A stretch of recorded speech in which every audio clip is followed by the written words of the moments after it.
Boa noite a todos. Que a paz de Jesus possa estar nos nossos corações. No ano de 2014, a USE explorou o estudo do Evangelho segundo o Espiritismo, ao longo dos 12 meses, e terminou com a palestra denominada Jesus é a porta, Kardec é a chave, mostrando que os ensinamentos de Kardec nos trouxeram elucidações bastante importantes para que nós pudéssemos compreender de uma maneira real e verídica o que Jesus nos deixou falado através de símbolos, de alegorias e de parábolas. Esse ano de 2015, decidiu-se no grupo de expositores da USE que nós trabalharíamos com temas diversificados, trazendo alguns temas atuais estudados à luz da doutrina espírita. Mas houve consenso geral de que, para começar, nós deveríamos começar do começo. E o começo é Deus. E é muito importante, quando nós falamos de Deus, nos lembrarmos de duas palavras que são muito importantes. É o atavismo e o antropomorfismo. O atavismo é um termo que nós importamos da genética, não é? Nós dizemos que ocorre um processo atávico quando, em uma família, uma determinada pessoa, através da sua genética, dispõe de um gene que está dormindo por 4, 5 gerações. Não é? É aquela família de todo mundo moreno, todo mundo de cabelo preto, de olho escuro, e, de repente, nasce lá uma lourinha do olho verde, alguém lembra do tataravô? Ele era loiro, do olho claro. Por que esse termo nós, os espíritas, importamos da genética? Para explicar que nós ainda trazemos na nossa memória, na nossa constituição intelectual, muita coisa que nós vivenciamos nas nossas encarnações pregressas, e que, naquele momento, foi útil para nós, mas que, no nosso processo evolutivo, nós já conseguimos compreender que a coisa é um pouco diferente, não é? E, então, mas, subitamente, aquele comportamento, aquela compreensão, aquele conceito volta e nós passamos a tratá-lo como verdadeiro. Então, uma das questões atávicas que nós temos, quer dizer, uma herança que nós trazemos das nossas múltiplas encarnações, mesmo sendo cristãos, vivendo diferentes seitas cristãs, é de que Jesus é Deus e Deus é Jesus, não é? E a doutrina espírita vem nos clarear que não. Aliás, na prece foi dito: agradecemos a Deus, nosso Pai, e a Jesus, nosso Mestre. Porque é preciso que a gente tenha uma compreensão bastante clara que Deus é o Criador. E Jesus é sua criatura, assim como nós também somos criaturas de Deus. Não é?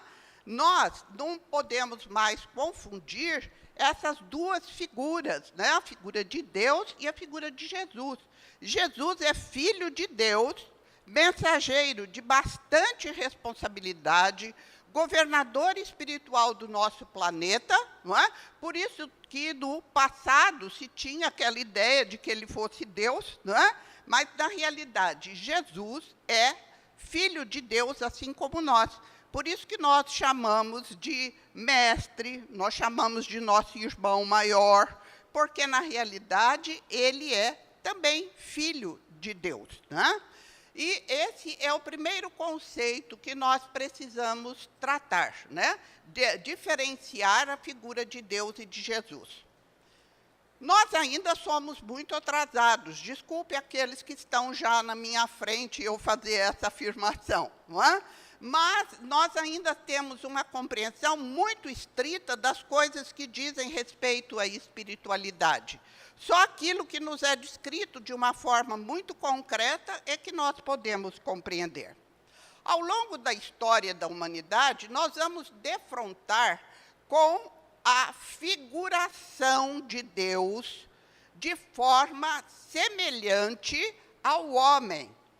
Sobretudo, ainda entre nós, os espíritas, existe muito a compreensão, a visualização, a mentalização de Deus como sendo um velho sábio sentado num trono, que é uma figuração medieval, não é? Ela não pertenceu ao cristianismo nascente, ela só foi surgir por herança da mitologia grego-romana, com Zeus, né, que era o deus dos Olimpos, não é? E então o antropomorfismo é quando nós passamos a figurar Deus semelhantes a nós, não é? E em A Gênese, no livro A Gênese de Allan Kardec, nós vamos encontrar a seguinte afirmação: são ridículas essas imagens em que Deus é representado pela figura de um ancião de longas barbas e envolto no manto. Essa é a grande visualização que quase toda a humanidade ainda tem de Deus, não é? Agora, nós dizemos assim: mas foi afirmado lá nos evangelhos que nós somos feitos à imagem e semelhança de Deus. Mas desde 1250, mais ou menos, depois de Cristo, Tomás de Aquino veio nos esclarecer esse conceito. O que é isso, ser criado à imagem e semelhança de Deus? Então o homem, diz Tomás de Aquino, o homem é a imagem de Deus, não segundo o seu corpo, mas segundo aquilo pelo qual o homem supera aos outros animais. O homem é superior aos outros animais pela razão e pelo intelecto. Portanto, é segundo o intelecto e a razão, que são incorpóreos, que o homem é a imagem e semelhança de Deus. Não é? Então, nós pegamos a frase que fomos criados à imagem e semelhança de Deus e criamos Deus à nossa imagem e semelhança. Não é? Nós invertemos o processo e criamos um Deus na nossa concepção ainda rudimentar, né? Principalmente na nossa longa escala evolutiva, desse ser que fosse corporeamente semelhante a nós. Acontece que Deus não é corpóreo. Não é? Ele não é corpóreo. Então, ele não precisa ter essa figuração que nós temos. Não é? Bom, a maneira de tratar Deus está muito bem exposta logo no começo do Evangelho segundo o Espiritismo, quando se trata ali do judaísmo, do cristianismo e do espiritismo. Não é? Nós sabemos, agora mesmo está passando, eu ainda não vi, não, eu vi o antigo, esse filme Êxodos, agora eu ainda não vi, que trata da história mosaica, não é? Moisés, ele traz, sim, o povo judeu foi mensageiro de uma mensagem muito importante. O mundo inteiro era politeísta, acreditava em vários deuses, pela incapacidade que tínhamos, então, de concentrar numa única entidade todo o poder e toda a glória. Então, criou-se uma infinidade de Deus para atender às nossas necessidades. Com o povo judaico, e principalmente com o advento do Decálogo, da Pedra dos 10 Mandamentos, que, segundo Chico Xavier, é o primeiro livro psicografado numa pedra, segundo ele fala, né? Na sua entrevista, nas suas famosas entrevistas, quando ele, do Pinga Fogo, né, quando lhe pergunta, ele diz que o primeiro livro psicografado foi o Decálogo, porque, segundo consta no Velho Testamento, os 10 mandamentos foram impressos numa pedra. Não é? Bom, então, mas Deus, a criatura que ali estava, que foi compreendida como Deus, e que, na realidade, deve ter sido um espírito de muita elevação moral, intelectual, racional, um mensageiro de Deus, quem ditava aqueles mandamentos a Moisés. Só que Moisés concebeu Deus como um Deus do olho por olho e dente por dente. Não é? Foi com o advento do cristianismo que nós passamos a compreender Deus como um Deus de amor. Foi Jesus que nos ensinou que ele misericórdia queria e não o sacrifício. Não é? Com o advento do cristianismo, então, essa concepção se modificou completamente. Não é mais um Deus vingativo, não é um Deus que escolhe as pessoas que vão ser felizes e as que não vão ser infelizes pela doutrina da graça vigente na Idade Média entre os católicos, não é? Na realidade, Jesus veio nos ensinar que Deus é Pai de amor. Tanto que quando ele nos ensinou a orar, como que ele ensinou nós nos dirigirmos a Deus? Deus, nosso Pai. E Cáritas, maravilhosamente, na sua oração, nos ensina, né? Deus, nosso Pai, vós que sois todo poder e toda bondade. Os espíritas oram muito a prece de Cáritas, mas é preciso que a gente pense nessas colocações. Deus é poder, ele é criador, mas ele é bondoso, ele é misericordioso. Não é? Então, esses aspectos é muito importante. Um dos ensinamentos retratados pelos evangelistas, é quando Jesus se encontra com a mulher samaritana. E ela lhe pergunta onde é que Deus deve ser adorado, se nos montes ou na sinagoga em Jerusalém. Porque os samaritanos, os que habitavam Samaria, tinham uma concepção diferente daqueles que habitavam a região da Judéia. Para eles, Deus tinha que ser venerado na sinagoga. Para os samaritanos, tinha que ser venerado no monte. E Jesus deixa uma das lições mais bonitas do cristianismo, né? Que aquele que realmente quer falar com Deus deve falar em espírito e verdade. Né? Haverá tempo que Deus não será adorado, nem mais na sinagoga, nem mais nos montes, mas será adorado em espírito e verdade. É isso que nós precisamos aprender a desenvolver, né, no nosso relacionamento com Deus. Entendê-lo como Pai amoroso, justo, que se preocupa com nós.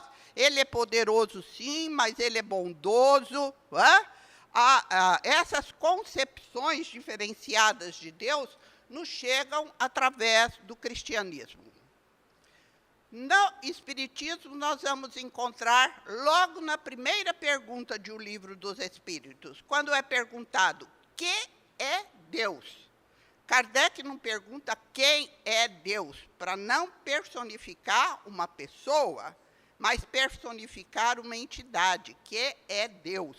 E a resposta é, a inteligência suprema do universo, causa primeira de todas as coisas. Não é? Aí, a resposta dos espíritos da codificação é bastante clara. Deus é eterno. Não é? O nosso grau evolutivo ainda não nos permite entender a natureza de Deus. Ainda somos muito necessitados de muita evolução espiritual para que nós pudéssemos, né, compreender Deus em espírito e verdade. Mas essa deve ser a nossa meta. Não é porque é difícil que nós vamos abandonar, vamos continuar mentalizando Deus como aquele velho barbudo sentado no centro do universo. Não é? Precisamos começar a entendê-lo como espírito e adorá-lo em espírito e verdade. João, o discípulo jovem de Jesus, ele tinha uma maneira muito peculiar de se referir ao seu relacionamento com Jesus. Ele era um adolescente, João, não é? E ele se referia a ele mesmo dizendo, aquele discípulo que Jesus ama. Não é porque ele achava que Jesus só amava ele, não. É porque ele tinha certeza absoluta que Jesus o amava. Fica a pergunta, nós temos essa certeza? Nós precisamos ter essa certeza de João, que Jesus nos ama, não é? que, apesar das nossas dificuldades, das nossas mazelas, das nossas imperfeições, Deus zela particularmente por cada um de nós, não é? Seguindo, então, no cristianismo, João diz o seguinte na sua carta universal: aquele que não ama não conhece a Deus, porque Deus é amor. E mais para frente ele diz: a nova que dele temos ouvido e vos anunciamos é esta: Deus é luz, e nele não há trevas alguma. Veja que tanto a definição dos espíritos da codificação, como essas mensagens oriundas de João, o evangelista, nos fala de alguma coisa que é imaterial, não é? Daí, a concepção material de Deus precisa começar a ser trabalhada por nós, para que nós comecemos a compreender Deus em espírito e verdade. Em A Gênese, né, Kardec faz uma colocação para os espíritos sobre a possibilidade de nós podermos compreender a Deus. E lá em A Gênese, né, no capítulo da natureza divina, diz o seguinte: não é dado ao homem sondar a natureza íntima de Deus. Para compreendê-lo, ainda falta o sentido próprio, que só se adquire por meio da completa depuração do espírito. Precisa ser um espírito muito evoluído para ter uma compreensão exata de Deus. Salvo aqui entre nós tenha um ou mais do que um missionário, eu acho que ainda fica muito difícil para nós ter essa compreensão exata de Deus. Vamos mentalizar como Pai amoroso. É isso que é importante. Saber como ele é constituído, nós ainda não temos a capacidade intelectual disso, né? Outra questão é aquela que se coloca, né? Como é que nós sabemos da existência de Deus? E quem nos responde maravilhosamente é a Meimei, nesse livro aqui, Pai Nosso, né? Que ela trata de todas as assertivas da oração do Pai Nosso. Quando ela conta a história do caravaneiro, né? Que tinha um servidor, um empregado, e o caravaneiro ficava assim muito assustado de ver aquele seu servidor ajoelhar, orar para Deus. E aí um dia ele pergunta: como é que você sabe que Deus existe? Não é? Aí o servidor dele diz o seguinte: quando o senhor recebe uma carta, como é que o senhor sabe de quem que é? Ele diz: pela letra. Quando o senhor pega uma joia, como é que o senhor sabe de quem que é? Pela marca do joalheiro, não é? Quando o senhor ouve passos ao redor da sua tenda à noite, no dia seguinte, o senhor, como que o senhor sabe qual foi o animal que ali esteve? E o servidor, o caravaneiro responde: pelas marcas que os animais deixaram. Ele falou: eu também sei da existência de Deus pelas suas marcas. E o céu estrelado, com uma lua maravilhosa, ele diz: essas são as marcas de Deus. Por isso que eu creio em Deus, não é? Então, não existe efeito sem causa. Como é que o universo surgiu do nada? Do Big Bang? Tudo bem, do Big Bang, mas onde estava a partícula inicial? Isso os cientistas não responderam ainda, mas vão chegar lá, não é? Sempre teve, por isso que nós dizemos que Deus é eterno, não é? Ele existe antes da própria criação do universo. Bom, continuando, nós precisamos nos lembrar que Deus é a suprema e soberana inteligência. Deus é eterno. Muitas vezes as pessoas dizem assim: nós somos espíritos eternos. Não, nós somos espíritos imortais, porque nós tivemos começo, não é? Então, quem é eterno é Deus. Deus é imaterial e é onipresente. Erastus tinha uma frase, Erastus foi discípulo de João. ele tinha uma frase muito interessante que ele dizia o seguinte: evocado ou não, Deus está presente. Isso é muito importante. A presença de Deus se faz continuadamente no nosso mundo. Deus é soberanamente justo e bom, é infinitamente perfeito e é único. E uma coisa que nós precisamos entender é a providência de Deus. Então, Kardec, preocupado, né, com o zelo de Deus por nós, pergunta, na 963 do Livro dos Espíritos, o seguinte: como cada homem, pessoalmente, Deus se ocupa? Não é ele muito grande e nós muito pequeninos para que cada indivíduo em particular tenha, aos seus olhos, alguma importância? Veja, essa é a pergunta de Kardec que ele faz para os espíritos da codificação. Ao que os espíritos respondem: Deus se ocupa com todos os seres que criou, por mais pequeninos que seja. Nada para a sua bondade é destituído de valor. Olha que esperança, né? Olha a providência divina. E nós, os espíritas, somos capazes de entender que Deus se comunica conosco através de uma coisa que nos foi ensinado pela doutrina espírita, que é o fluido cósmico universal, não é? Que está muito bem explicado no Livro dos Espíritos, no Livro dos Médiuns, na Gênese, né, da codificação kardeciana, porque nós sabemos que o fluido cósmico universal preenche todo o universo.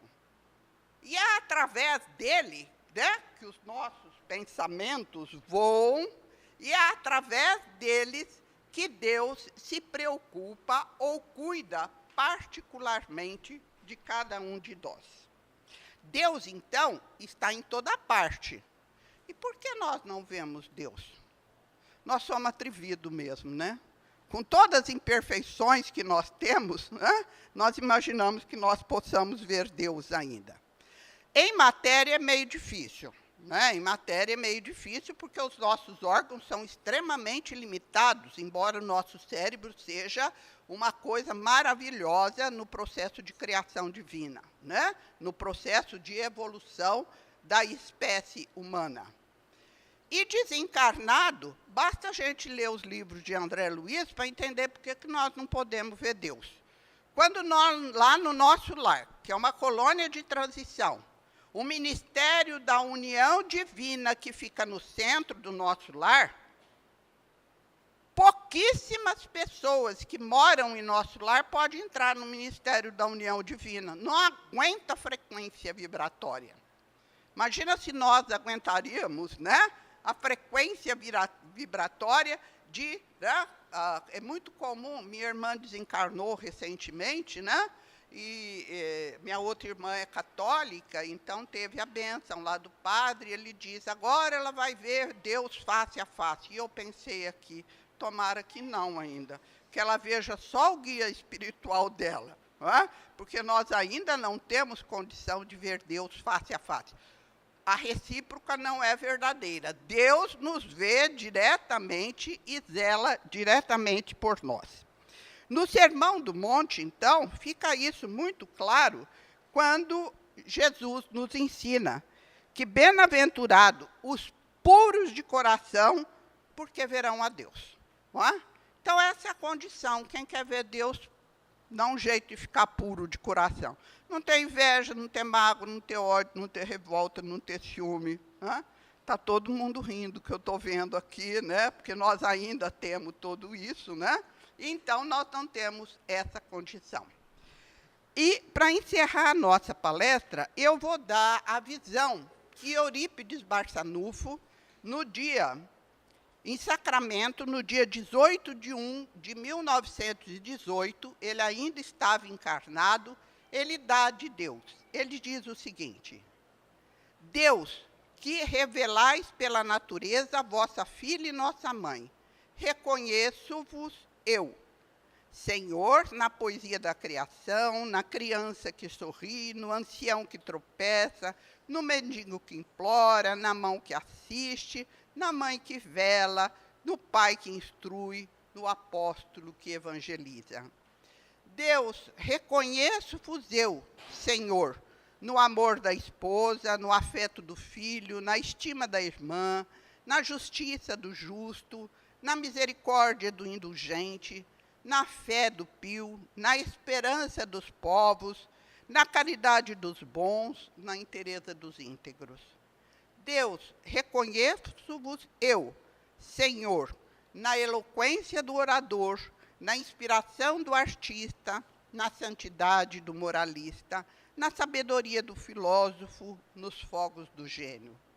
Deus, reconheço-vos eu, Senhor, na flor dos vergéis, da relva dos vales, nos matizes do campo, na brisa dos prados, no perfume da campina, no murmúrio da fonte, no rumorejo das franças, nas músicas dos bosques, na placidez dos lagos, na altivez do monte, na amplitude do oceano, na majestade do firmamento. Deus, reconheço-vos eu, Senhor, nos lindos antélios, no íris multicolor, nas auroras polares, no argêntio da lua, no brilho do sol, na fulgância das estrelas, no fulgor da constelação. Deus, reconheço-vos eu, Senhor, na formação das nebulosas, na origem dos mundos, na gênese dos sóis, no berço das humanidades, na maravilha, no esplendor sublime do infinito.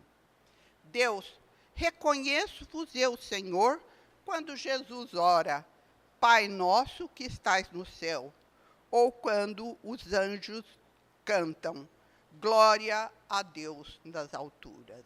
Muito obrigado pela atenção de vocês, que a paz de Jesus permaneça em nossos corações.